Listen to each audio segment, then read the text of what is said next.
e blegtorisë në juglindje po thellohet nga viti në vit, ndërsa blegtorët shprehen të zhgënjyer pasi subvencionet e marra nga qeveria nuk arrin do të mbulojnë kostot e tufës. Bujësia shqiptare po përjeton një nga periudhat më të vështira të dekadës të fundit. Fermerët po përballen me rritje të fortë të kostove, mungesë tregu dhe mbështetje minimale nga shteti. Prodhimi shpesh mbetet pa ushitur, ndërsa fitimi është gjithnjë më i vogël.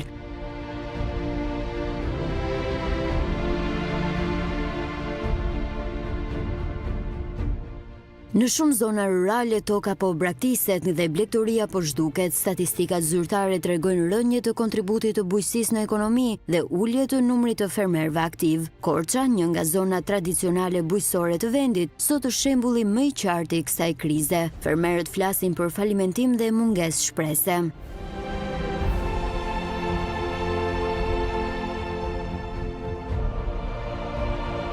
Eshref Fashu është një fermer që e gjejmë duke shitur produktet e tij bujqësore anës rrugës nacionale, edhe pse i sëmur Eshrefi vijon të vinë në ndihmë të familjes dhe bashkëshortes. Ai na tregon se këtë vit kishte mbjell domate, fasule dhe në një pjesë të tokës prej vitesh kultivon moll.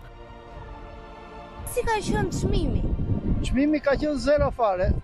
Fasulja mbaroi se s'patëm ujë për vaditje. Mbaroi ujë që në fillim të korrikut. Nuk patëm asnjë rrim me ujë, mbaroi çdo gjë, u tha fasul. Kjo është thjesht për të hedhur e tëra, ose do të hyjnë dhënë, do ta hanë, se për trekun s'kam këtu. Me mund të jenë kokra të rralla, po prap ndërsa pola bryma as këto kokrat janë jeshile. Tani janë edhe temperaturat tepër të ulta, po, mund të bjerë dhe brym. Mos s'na zë gjumi natën, çojmë që shpejt ka rënë bryma pas ka rënë brym. Se kemi të paktën të laj shpenzimet e farës. Kjo është. Juve çdo vit me shpresë se mund të ketë treg. Çdo vit me këtë shpresë, ndërsa nga viti në vit po bëhet keq e më keq.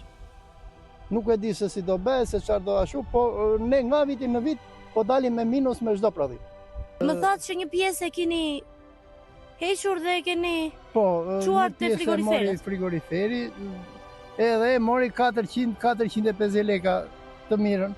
Pjesën tjetër urdhoi jashtë. E ngelur në pemë, do iki për lëng. Me 103 leka, 150 asaj, po shqyr që doli e ky se para 2 vjetësh me 3 leka e shiste.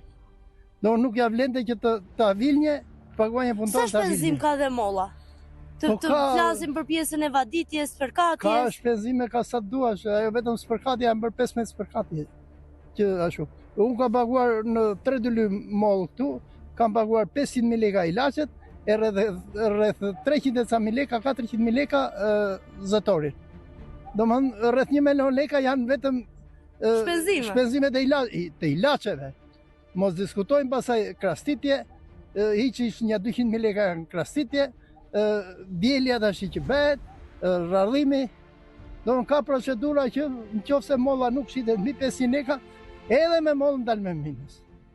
Me i thata si vjet pak më ndryshe se vjetë. Çmimi i mollës. I vetmi produkt që duket sikur po tërhiqet. Ndërsa produktet e tjera janë komplet të mbaruara.